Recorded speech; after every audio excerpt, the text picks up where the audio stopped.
ஓம்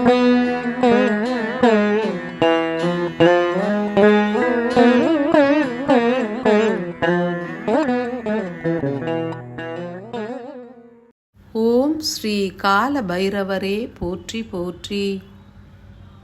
அன்பின் ரூபம் ஏற்ற ஆன்மாவின் விடுபட்ட ஒளி சக்தியானது சிவமாக போற்றப்படுகின்றது. ஒரு மானுடரின் முக்திக்கு வழிவகுப்பவர் சிவனார் என்கின்ற தத்துவ நிலையினை உணர வேண்டும். விடுபட்ட ஆன்மத் துகள்கள் மாத்திரமே இறைவனை அடைவதற்கு மனிதனை ஈர்க்கும். சிவனின் மீது தீவிர அன்பு பெருகுகின்றது எனில் விடுபட்ட ஆன்மத் துகள்களின் ஆற்றல் பெருகுகின்றது என்றே பொருள்படும். மனிதர்கள் சிந்திக்க வேண்டும்.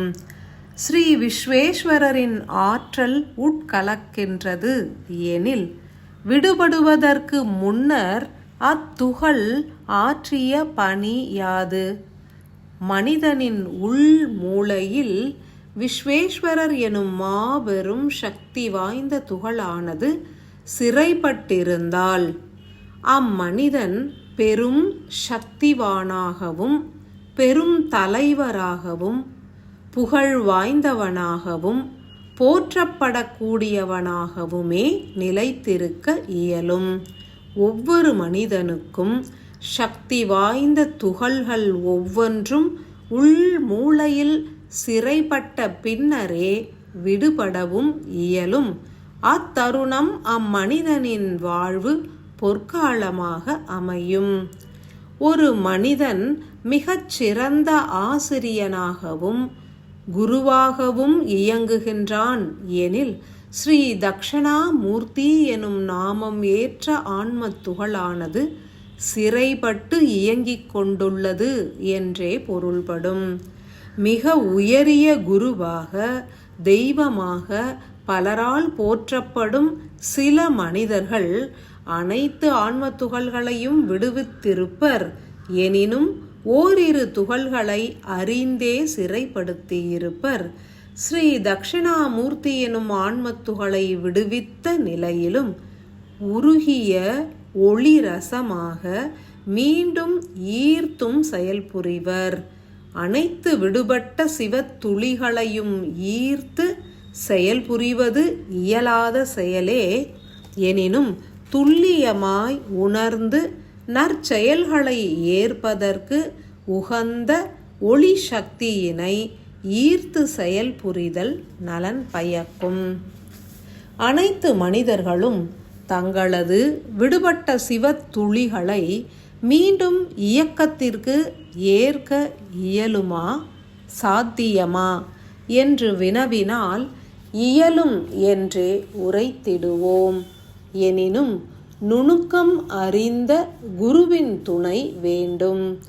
பிள்ளை வரம் வேண்டுவோர் தனது விடுபட்ட ஒளித்துகளை உருகி அழைத்து பலன் பெற்றிடலாம். தீராத பிணியினால் வேதனை உறுபவர்கள் மருத்துவ குணம் வாய்ந்த தனது ஆன்மத் துகளை ஒளியாய் ரசமாய் உருமாற்றி உட்புக உருகி அழைக்கலாம். அஷ்டமா சித்துக்களை அருளும் ஆன்மத் துகள்களும் உண்டு.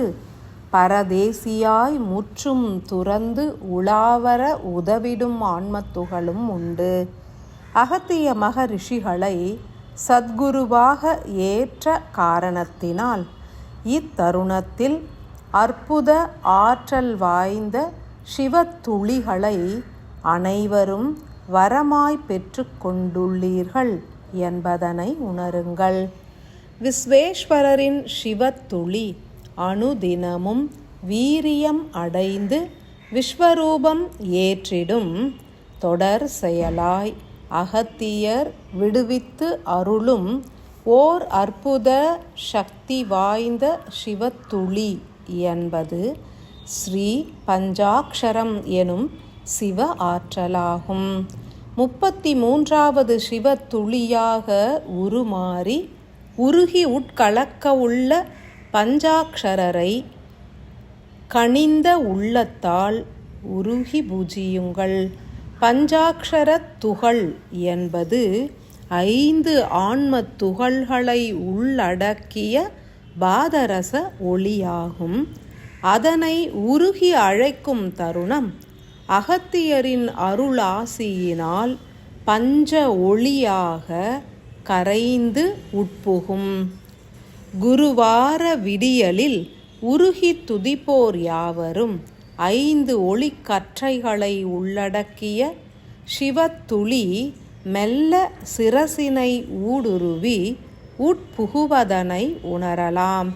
ஸ்ரீ பஞ்சாக்ஷரனே போற்றி என்றே தொடர் செயலாய் பூஜிக்க வேண்டும். பஞ்சாக்ஷர சிவத்துளி ஆற்ற உள்ள மாபெரும் பணி என்பது பஞ்ச தேக கழிவுகளை நீக்குவது ஒன்றே.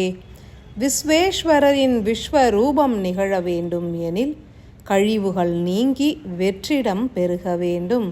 அதற்கு துணை புரிகின்ற சக்தியே பஞ்சாக்ஷர ஒளி தத்துவம் ஆகும். உணர்ந்து பூஜித்து உயிரோடு கலப்புறச் செய்து உன்னத நிலைகளை எய்திட பூரண ஆசிகளை பொழிகின்றோம்.